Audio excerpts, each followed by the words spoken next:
Imagina confiar tu vida al silencio del cielo y dejar que el viento decida tu destino.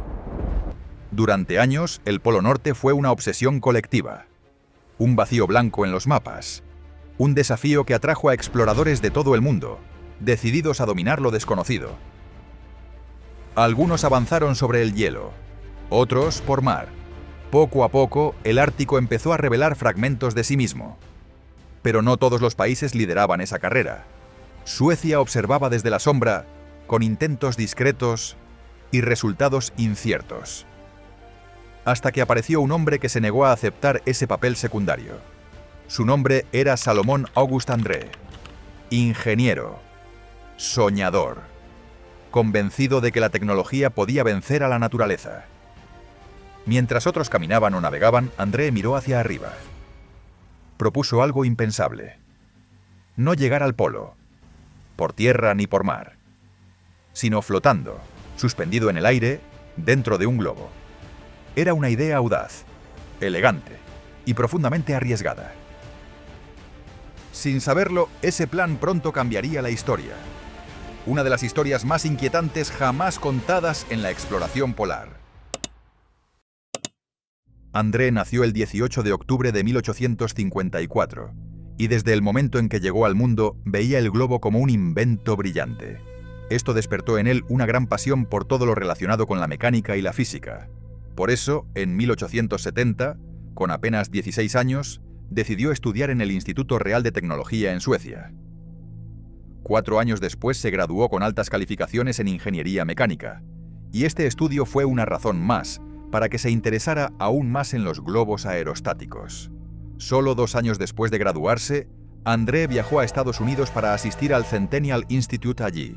Aprovechó la oportunidad para trabajar como vigilante en el pabellón sueco del instituto, y ese trabajo le permitió encontrarse con John Wise, uno de los pioneros de los globos más reconocidos de su época. Andrée comenzó a acercarse a él y a aprender todo lo relacionado con los globos, pero por desgracia, el periodo en el instituto terminó y tuvo que regresar a Suecia antes de poder obtener todo lo que deseaba de John Wise. Al volver a Suecia, decidió abrir un taller para trabajar, pero su proyecto no prosperó. Cerró el taller y regresó a la universidad donde había estudiado, trabajando allí como asistente. Solo 2 años después fue nombrado uno de los responsables de recopilar datos para una expedición científica hacia el archipiélago de Svalbard en 1882. La expedición incluía participantes de 11 países y Andrée representaba a Suecia como ingeniero. Durante la misión logró demostrar su competencia, ya que los resultados suecos fueron los más precisos entre todos los países participantes. Esta expedición fue la razón por la que Andrée comenzó a hacerse un nombre en la comunidad científica, y poco a poco empezó a planear su propia expedición al Polo Norte.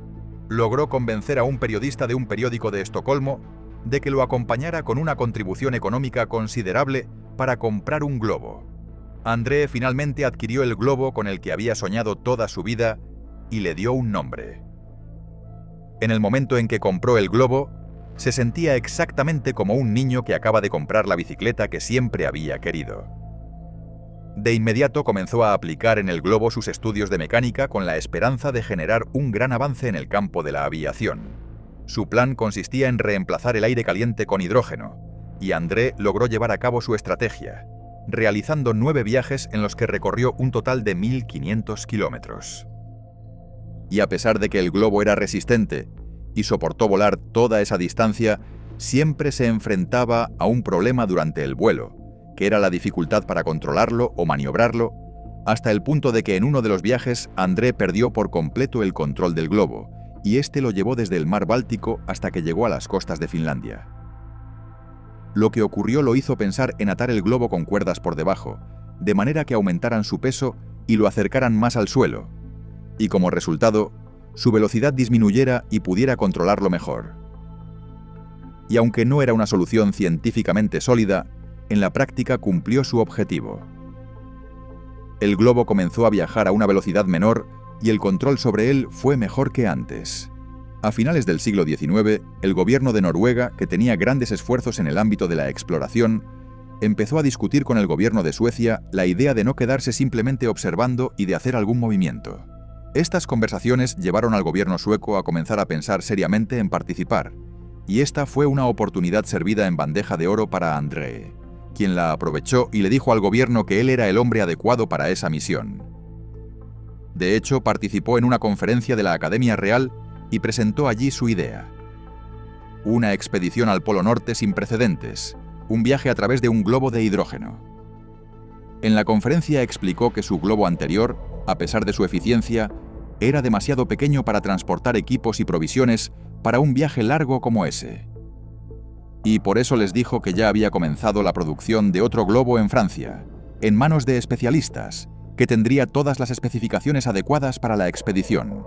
Al finalizar su presentación, un gran número de los asistentes a la conferencia quedó realmente convencido de la idea, y aunque su proyecto costaría en ese momento más de 130.000 coronas, es decir, más de $1 millón estadounidenses, obtuvo la aprobación de la Academia Real.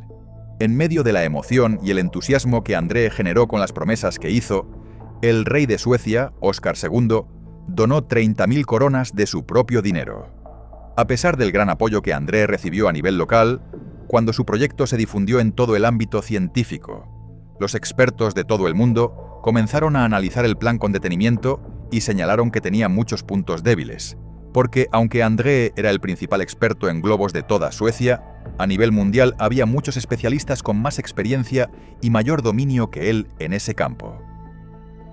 El problema era que la mayoría de ellos criticaron su proyecto, e incluso algunos afirmaron que el plan que André quería llevar a cabo era imposible de que tuviera éxito de cualquier forma. Sin embargo, André continuó con su acuerdo con la empresa francesa, la cual construiría un globo con una altura de aproximadamente 30 metros y un diámetro de 21 metros, diseñado para transportar una canasta gigante en la que se colocarían camas, provisiones y equipos científicos, cuyo peso se estimaba en más de 2,5 toneladas. Según lo que decía la empresa fabricante, este globo podría volar al menos durante 30 días consecutivos. Pero mientras trabajaban en él, se hizo evidente que esas estimaciones estaban algo exageradas, ya que el globo presentaba una ligera fuga de gas. Aún así, André decidió llevarse el globo y lo llamó el Globo Águila en el año 1896. Después de más de un año de planificación, André decidió finalmente que había llegado el momento de elegir al equipo que lo acompañaría en este gran logro, y entre un gran número de candidatos, seleccionó a 2 personas para realizar el viaje con él: Niels Ekholm y Niels Strindberg.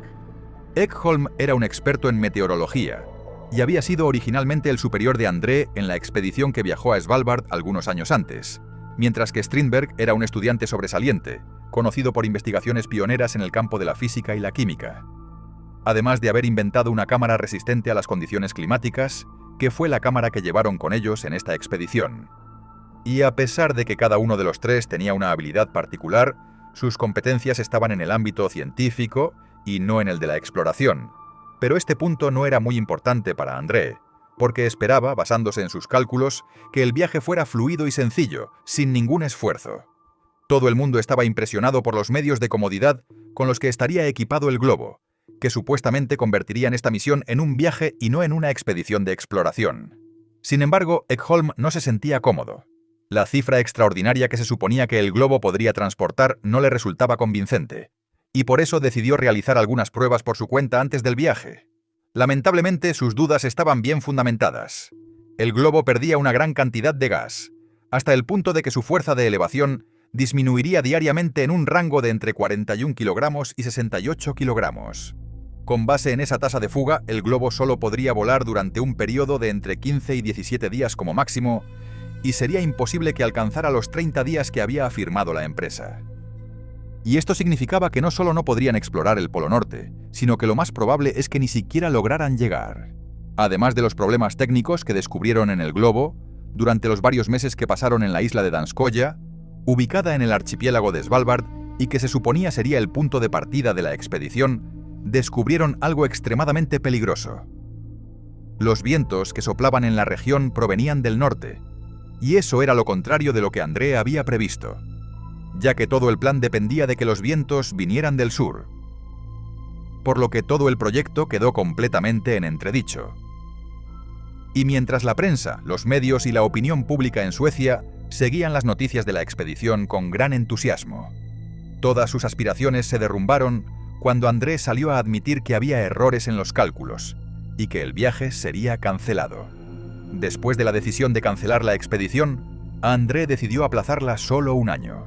Pero mientras regresaban de la isla de Danskoya, uno de los ingenieros responsables de la máquina de hidrógeno informó a Ekholm que había visto a André en varias ocasiones, durante los periodos de descanso, escabulléndose para llenar el globo con gas, con el fin de que nadie conociera las verdaderas tasas de fuga.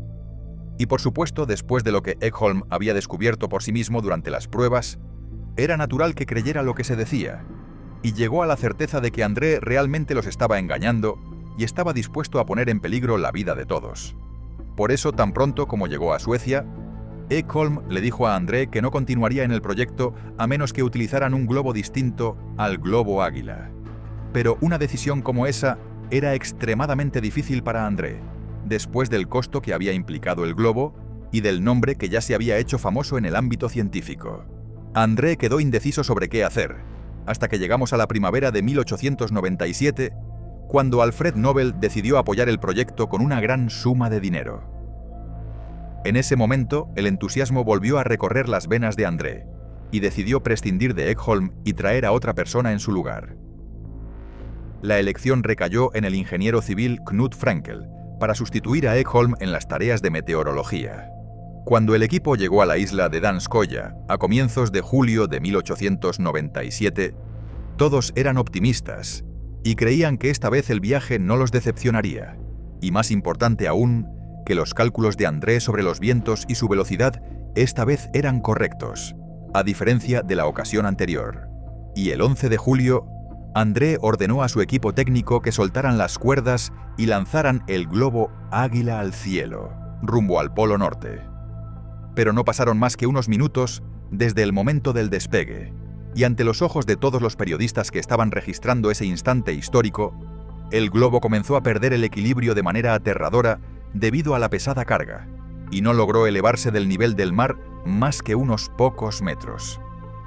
Y antes de que André y sus compañeros pudieran pensar en una solución, fuertes vientos los azotaron y arrastraron el globo hacia el centro del océano, y la canasta que transportaba a la tripulación con sus equipos comenzó a golpear la superficie del agua.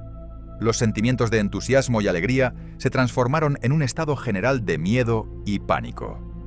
Después de lo ocurrido, André y sus compañeros no tuvieron más que dos opciones: o sacrificaban parte de las provisiones y los equipos que llevaban consigo, o se hundían.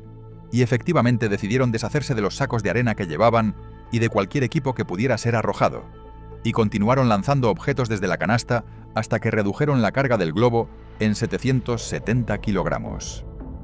Con la reducción del peso, lograron salvarse por poco de las olas y se elevaron un poco por encima de la superficie del mar. Pero el problema fue que ese poco resultó ser demasiado, al punto de que superaron el límite permitido. Esto significaba que la presión atmosférica sería menor de lo previsto y, como consecuencia, provocaría una mayor fuga de hidrógeno. Durante las primeras horas, en las que la situación se estabilizó un poco, André escribió dos cartas en las que explicaba lo ocurrido y las arrojó desde el globo a la superficie del agua, con la esperanza de que llegaran a la costa y que alguien pudiera saber noticias de ellos. Exactamente 10 horas después de esa estabilidad en el aire, las reservas de hidrógeno comenzaron a disminuir gradualmente, y el globo volvió a descender una vez más hasta llegar de nuevo a la superficie del mar.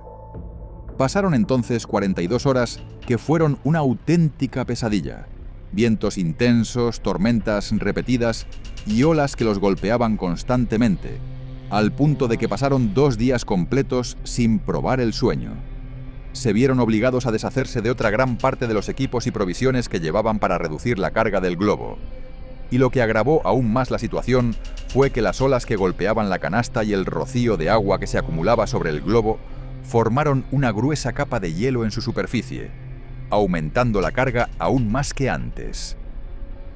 Por eso era algo natural e incluso inevitable que después de todas estas catástrofes, el desenlace fuera la caída del globo.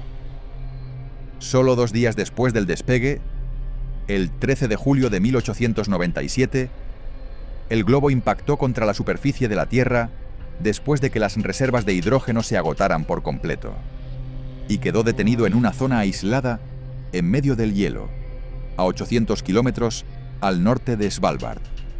Pero, afortunadamente para ellos, el descenso fue gradual y no repentino, y por eso el impacto contra el suelo no fue fuerte. Y ninguno de los tres sufrió ningún daño, y los equipos y las provisiones que aún llevaban permanecieron intactos tal como estaban. Y aunque cualquiera en su situación debería haber estado asustado, preocupado y tenso, ellos se sentían tranquilos y tenían la esperanza de que alguien vendría a rescatarlos, ya que todo el mundo había visto lo que les ocurrió en los primeros minutos del despegue, lo cual era una clara señal de que ese viaje no iba a terminar bien. Para reforzar aún más que necesitaban ayuda y que todo había salido mal, enviaron 4 mensajes con palomas mensajeras, que formaban parte de las cosas que habían llevado con ellos en el globo. Pero lamentablemente, ninguno de esos mensajes llegó a tierra firme, y solo uno de los 4 pájaros que lo transportaban aterrizó después de un tiempo en la cubierta de un barco pesquero en el mar Báltico. Sin embargo, cuando el mensaje fue visto, ya era demasiado tarde. Después de que André enviara los mensajes, él y sus compañeros comenzaron a recoger los equipos que estaban en el globo y a montar una tienda de campaña para resguardarse en ella hasta que llegara ayuda. Pero por desgracia pasó un día, luego otro y una semana completa, y no llegó ningún tipo de auxilio. En ese momento decidieron elaborar un plan para racionar los alimentos que tenían, con el fin de que les duraran el mayor tiempo posible, y comenzaron a planear cómo salir de esa crisis. Y dado que el lugar en el que se encontraban estaba totalmente aislado de cualquier otro punto, consideraron que la mejor opción era dirigirse a alguno de los refugios construidos por expediciones que habían pasado por allí antes que ellos, y resguardarse en él hasta que llegara alguna ayuda. Los mapas que tenían indicaban que el refugio más cercano al que podrían llegar se encontraba hacia el suroeste, en una isla situada en el extremo norte de Svalbard, pero había otro refugio hacia el sureste que contaba con más suministros que el que estaba en el oeste, y por eso decidieron dirigirse al refugio ubicado en el sureste. Pero la desgracia que no sabían era que los mapas que llevaban estaban completamente equivocados. El 22 de julio, los 3 prepararon 180 kilogramos de provisiones sobre los trineos que llevaban y partieron desde su ubicación en dirección al refugio situado en el sureste, el cual, según los mapas que tenían, los separaba a una distancia de 740 kilómetros, que por supuesto tendrían que recorrer a pie y con los trineos. Pero no pasó mucho tiempo desde el inicio de su marcha, cuando descubrieron que desplazarse con los trineos cargados con todo ese peso era extremadamente difícil, especialmente porque el hielo sobre el que se movían no era plano. En ocasiones atravesaban grietas en el hielo y todas las provisiones caían al agua, obligándolos a detenerse para rescatarlas nuevamente, además de los baches y las pendientes de las que caían, y luego tenían que recoger todas las provisiones sobre el hielo. Todo esto, por supuesto, se sumaba a la presión psicológica que sufrían y al agotamiento físico, además de que todos padecían ceguera temporal debido al reflejo de la luz diurna sobre el hielo blanco, especialmente porque en ese periodo el día duraba 24 horas, es decir, no tenían ningún momento de noche. Después de una semana completa de sufrimiento, se vieron obligados a deshacerse de una gran parte de las reservas de alimentos que llevaban para reducir un poco el peso. Y esto significaba que a partir de ese momento, quedaron obligados a buscar cualquier tipo de comida en su camino. Y a pesar de que intentaron con todas sus fuerzas llegar a su destino, a lo largo de 2 semanas completas solo recorrieron una distancia total de 96 kilómetros. A comienzos del mes de agosto, se convencieron de que no había esperanza de poder alcanzar su objetivo en esa etapa. En ese momento no les quedó más opción que cambiar de rumbo y dirigirse al otro refugio ubicado en el suroeste, ya que, según los mapas que tenían, estaba mucho más cerca, y de acuerdo con los cálculos que realizaron, necesitarían caminar durante 2 meses para llegar. Pero dado que en ese periodo ya había comenzado el verano y las altas temperaturas habían derretido partes del hielo, pudieron utilizar un pequeño bote que llevaban consigo, lo que les acortó parte del trayecto. Aún así, esto no evitó que el viaje fuera extremadamente difícil, y enfrentaron ataques de osos, escasez de alimentos y situaciones para las que no estaban preparados en absoluto. Con la llegada de mediados de septiembre, su esperanza de alcanzar el refugio comenzó a desvanecerse. El tiempo empezaba a jugar en su contra y no lograban avanzar la distancia que habían calculado recorrer. Esto significaba que no podrían llegar a tiempo, y si septiembre terminaba, el invierno comenzaría a instalarse. El agua volvería a congelarse y no podrían desplazarse en absoluto. La única solución que se les ocurrió en ese momento fue permanecer sobre un enorme bloque de hielo flotando en la superficie del agua y dejar que los llevara a donde fuera. Y como la velocidad del viento era alta y ese gran bloque de hielo se movía rápidamente, André pensó que si continuaban desplazándose hacia el sur a esa velocidad, existía una alta probabilidad de que se encontraran con un barco pesquero antes de que se instalara por completo la estación invernal. Pero lo que no habían previsto era que en el mes de octubre la plataforma de hielo sobre la que se encontraban se partió en dos, y en ese momento temieron continuar su viaje, por lo que encallaron en una isla cercana a su ubicación. Allí construyeron una pequeña cabaña en la que se quedaron hasta decidir qué hacer. A pesar del cansancio y el agotamiento que André y sus dos compañeros sufrían, su ánimo hasta ese momento seguía siendo alto, y todavía mantenían una gran esperanza de sobrevivir, al punto de que salían de la cabaña cada mañana para fotografiar los alrededores con la cámara que llevaban, como si estuvieran en una excursión recreativa invernal en medio de la nada. André y Strindberg comenzaron a escribir diarios en los que relataban los detalles de todo lo que les había ocurrido desde el inicio del viaje, y Strindberg además escribía cartas a su prometida con la esperanza de regresar pronto para reunirse con ella. Lo extraño fue que, de manera misteriosa y repentina, los escritos de Strindberg se detuvieron el 7 de octubre, y un día después también cesaron los escritos de André. Sin embargo, lo más desconcertante era que lo que habían escrito no indicaba que estuvieran enfrentando ningún problema. Por el contrario, afirmaban que estaban establecidos en un lugar sólido, que hasta ese momento podían soportar las condiciones invernales, y que tenían la esperanza de que con la llegada de la primavera, alguien vendría a rescatarlos. Pero, lamentablemente, esas fueron las últimas palabras que escribieron antes de dejar la vida y dejar atrás un misterio que se prolongó durante 3 décadas completas. Por otro lado, desde el momento mismo en que la expedición partió, todos los que estuvieron presentes estaban convencidos de que André y sus compañeros enfrentarían problemas en el camino y no lograrían llegar, y por eso se organizaron numerosas operaciones de búsqueda por tierra. Sin embargo, cada misión de rescate que se ponía en marcha pasaba un tiempo buscando sin encontrar nada y regresaba sin resultados. Al final, poco a poco, el interés por ellos comenzó a desvanecerse hasta que la gente perdió completamente la esperanza de encontrarlos. Y con el paso del tiempo, todos asumieron que los 3 habían muerto.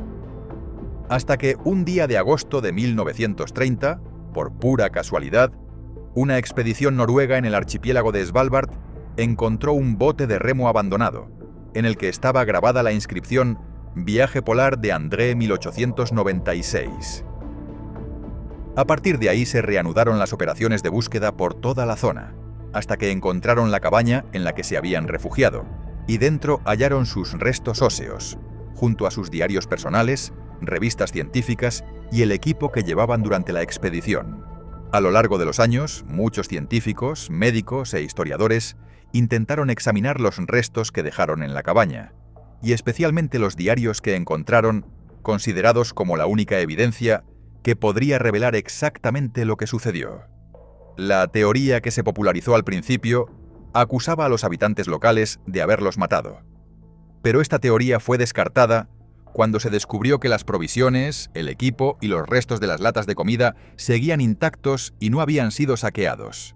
Entonces surgió otra teoría que señalaba que la causa de su muerte estaba relacionada con los alimentos que consumían. En sus diarios escribieron que habían comido grandes cantidades de carne de foca y oso polar.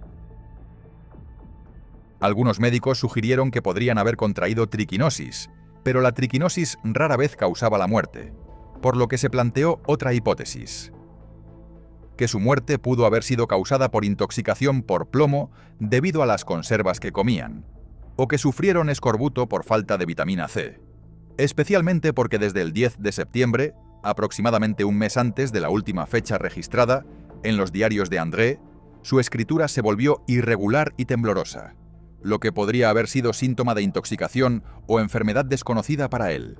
Sin embargo, otros dijeron que esa vibración en la escritura podía ser simplemente consecuencia del frío extremo y la pérdida de sensibilidad en las extremidades. Una de las explicaciones más conocidas sobre lo que ocurrió con André y sus compañeros es que fueron atacados repentinamente por un oso polar. Como sabemos, los diarios de Strindberg cesaron un día antes que los de André, y al examinar su cuerpo dentro de la cabaña, se concluyó que él fue el primero en morir. Su chaqueta estaba rota, y su cuerpo quedó atrapado en una grieta junto a la cabaña. De esto se dedujo que un oso polar lo atacó y provocó su muerte. Sus compañeros intentaron rescatarlo antes de que el oso lo devorara, y colocaron su cuerpo dentro de la grieta. Se presume que durante el intento de rescate, Frankel también resultó herido. Su chaqueta se rompió, logró escapar, pero murió poco después debido a la pérdida de sangre dentro de la cabaña. André permaneció solo en la isla hasta que murió, recostado sobre una roca, con frascos de morfina vacíos a su lado. Está claro que se suicidó con una sobredosis, ya que sus diarios fueron encontrados enrollados dentro de su chaqueta para que quien encontrara su cuerpo conociera toda la historia. Lamentablemente no dejó registro alguno sobre la causa de la muerte de sus compañeros y tras su fallecimiento dejó atrás un misterio que ha desconcertado al mundo entero hasta el día de hoy. Y aquí termina la historia de hoy. Si te gustó, no olvides darle like, suscribirte y dejar tu opinión en los comentarios. ¡Hasta la próxima!